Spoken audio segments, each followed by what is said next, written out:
বাংলাদেশে জনগণের আত্মরক্ষার সৈনিক। সবাইকে আমি আন্তরিক শুভেচ্ছা এবং কৃতজ্ঞতা জানাচ্ছি।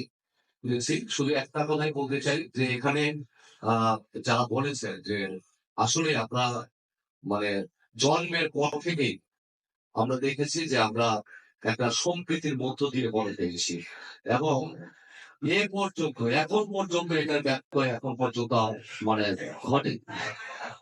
এবারকার বিভিন্ন দিনে টুকটাক ঘটনার পরে বিভিন্ন রাজনৈতিক দলের নেতৃবৃন্দ থেকে শুরু করে আমাদের যারা রয়েছেন হিন্দু ধর্মাবলম্বী রয়েছেন সবাই এখন বিভিন্ন ভাবে আমাদেরকে আমাদের সাথে যোগাযোগ করেছেন এবং কথা বলেছেন, সাহস দিয়েছেন, উৎসাহ দিয়েছেন। আমি কৃতজ্ঞতা জানানোর ভাষা পাই না। তো আজকে আমার কাছে ভালো লাগছে একটা জিনিস যে আসলে আমরা প্রত্যেকটা এলাকায় আমাদের এই হিন্দু সমাজ আতঙ্কের মধ্যে বসবাস করছিলেন। প্রতি রাত্রে প্রত্যেকটা এলাকাতেই মহিলা পুরুষ মিলে সারা রাত জেগে থাকে।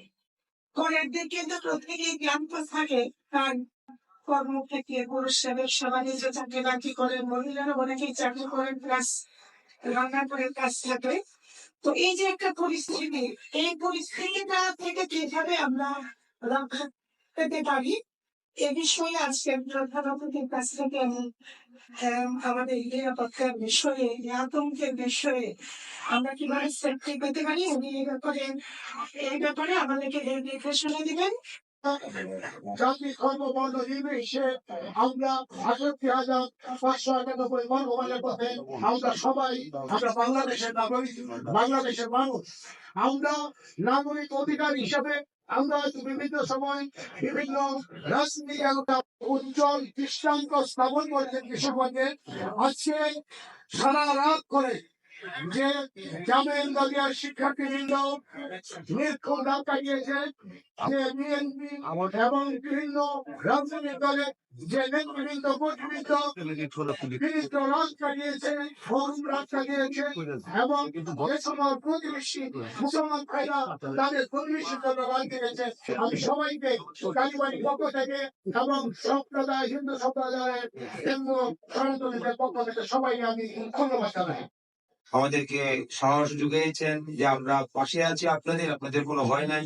ওনার কর্তৃপক্ষ আমাদের মন্দিরে একজন সেনা কর্তৃপক্ষ একজন খেয়েছিলেন, উনি আমাদেরকে বলেছেন যে দাদা কোনো ভয় করেন না, যে কোনো সময় যে কোনো বিপদ হোক আমাদেরকে ভোট করবে। তিনি দুপুরবেলা আমাকে ফোন করছেন, দাদা কোনো সমস্যা আছে, আমাদের সঙ্গে মত বিনিময় করছেন, এর জন্য কৃতজ্ঞতা প্রকাশ করছি এবং বাংলাদেশ প্রধান পরিষদ কৃষকগঞ্জ জেলা শাখার পক্ষ থেকে ওনাকে আমরা কৃতজ্ঞ এবং ধন্যবাদ জ্ঞাপন করছি।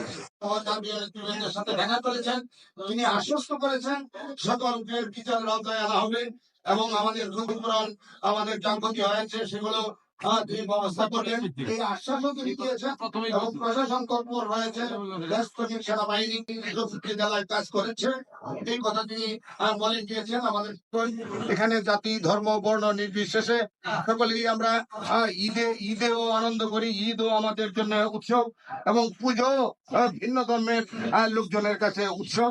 এই দুই উৎসবকে মিলেই এই কিশোরগঞ্জবাসী, কিশোরগঞ্জের ৩৩ লক্ষ মানুষ আমরা এইভাবেই বাস করি। তার মধ্যে যে বিচ্ছিন্ন এবং বিক্ষিপ্ত ঘটনাগুলো ঘটে গিয়েছে এগুলোর জন্য নিন্দা জানাই এবং দ্রুততম এগুলোকে প্রকৃত অপরাধীকে শাস্তির আওতায় আনা এবং কোন নিরপরাধ ব্যক্তি যেন আবার শাস্তি না পায় সেদিকেও লক্ষ্য রেখে আপনি আপনার কর্মকাণ্ড পরিচালনা করবেন। অভিনন্দন এবং শুভেচ্ছা জানাচ্ছি আজকের অনুষ্ঠানের মাননীয় প্রধান অতিথি কিশোরগঞ্জের সেনা প্রধান মহোদয়কে, কিশোরগঞ্জ সেনা কোম্পানি প্রধান মহোদয়কে। আজকে যে পরিস্থিতিতে আমরা এখানে মিলিত হয়েছি, আমার পূর্ববর্তী বক্তা এবং কারিগরি সভাপতি মহোদয় অন্যান্য সকলেই বলেছি কিশোরগঞ্জ একটা সাম্প্রদায়িক সম্প্রীতির দেশ। আমরা কিশোরগঞ্জ সকলের প্রচেষ্টায় আমরা ভালো আছি।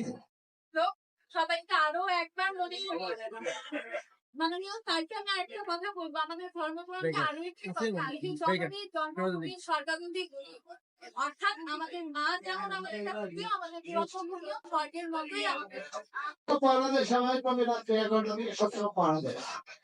দুই একজন চিহ্নিত হয়েছি এরা সন্ধ্যার সময় কারেন্ট না থাকার সময় আগুন দিয়ে সাথে সাথে আগুন আগুন বলে চিৎকার করে তারা দৌড়ে চলে যায়, সবাই দেখেছে গ্রামবাসী। এটা কেন করা হয়েছে? ভীতি সঞ্চারের জন্য। আমি এটাই বলি, কিশোরগঞ্জ হিন্দুদের সাম্প্রদায়িক কোনো দাগ দেওয়া হয় নাই, সাম্প্রদায়িক সম্প্রীতি নষ্ট হয় নাই, কিন্তু কিছু ভীতি চলছে, এই ভীতিটাকে দূর করতে হবে। আমি সেদিন বলেছিলাম যে আপনার বাসায় যদি চোর আসে আপনি কি করবেন? আপনি অবশ্যই আপনার ভাই বা আপনি দরজার জানতা নিয়ে বের হবেন। সবাইকে ধন্যবাদ।